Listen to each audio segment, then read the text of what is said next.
tornades et tout ça, et que bien sûr on ne peut pas l'arrêter parce qu'il y a trop d'argent, il y a trop d'enjeux financiers, et voilà ce que ça coûte. Je trouve ça mais indécent, et une pensée pour Jules. Très bien, ça c'est le coup de gueule. Le coup de cœur maintenant? Le coup de cœur, parce que j'ai fait un sport collectif et j'ai toujours pensé à mes coéquipiers, et là je pense à mes partenaires de théâtre, et je veux les remercier en direct à la radio, Katia, Christine et Nicolas. Et Katia Tchenko, Christine Lemler et Nicolas Vitiello. Ouais, et j'ai rajouté Détail sur Nouveau Delhi. Puisque le don de sperme est anonyme en France. Donc le problème qu'il soit homo ou qu'il soit pas homo est exactement le même. Par contre, Madame Boutin, vous dites toujours... Nobel 2014. Oh putain, on a filé le chèque à un Américain, à deux Norvégiens. Quelle bande de cons vous le méritiez, Michel.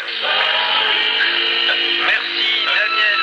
Demain, Guillaume de Tonquédec, il n'annule pas, et tout de suite il est l'heure de Philippe Bertrand. Bonjour Philippe. Oui, salut Chris. Salut. Donc, par contre... Pour les joueurs aujourd'hui, on a l'impression d'être dans un autre univers. Déjà, vous n'êtes pas méchant, cette fois-ci avec nous. Ça, c'est ce qu'il avait de plus méchant. Ouais. Mais je vais vous rejoindre, mais on vit dans une société qui devient de plus en plus égoïste.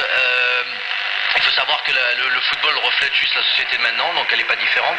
Et nous, je pense qu'il y avait un autre niveau social, qui était une circonstance qu'on ne peut pas expliquer à l'époque, c'est-à-dire qu'on était des fils d'artisans, des fils de commerçants, de petites PME, et que maintenant, puisqu'il faut avoir faim pour jouer, faire un sport en tout cas, eh bien on va aller chercher...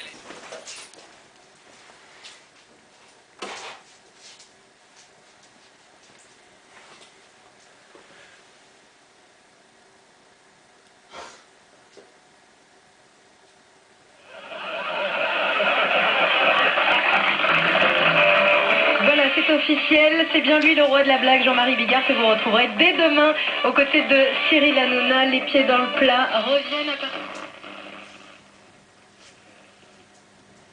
avec Laurent Ruquier pour d'autres grosses têtes en version originale. Il est 18h.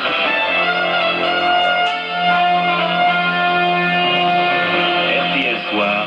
Philippe Robuchon.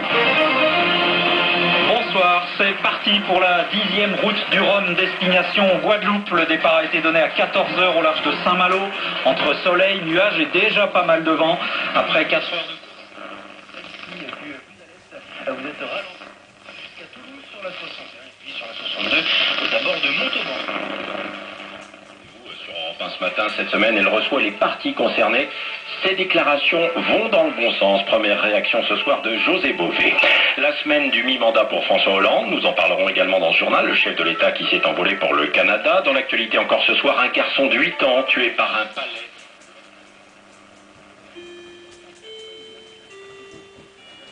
À Stalingrad, où les forces de l'ordre ont été largement déployées, 66 personnes ont été interpellées. Jeudi à vendredi à Sarrebourg.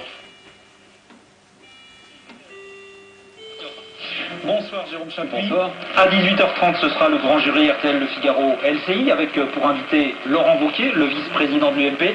Plusieurs sujets, notamment cette polémique sur le barrage. Effectivement, la droite est relativement discrète depuis le drame de la semaine dernière. Soutient-elle la fermeté du gouvernement? Peut-on encore mener de grands projets? Sur les Pyrénées, pratiquement tout le pays va y avoir droit en fin de journée. Un gros cumul de pluie est à craindre sur le relief Cévenol. Et puis au final, il n'y a donc que la Corse et la région Midi-Pyrénées qui vont conserver un temps à peu près ensoleillé. Et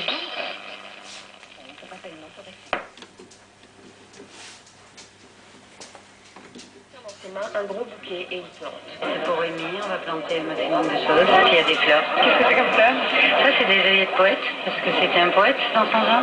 Et une fougère. Voilà, c'est une plante de la forêt, des bois, des saubois.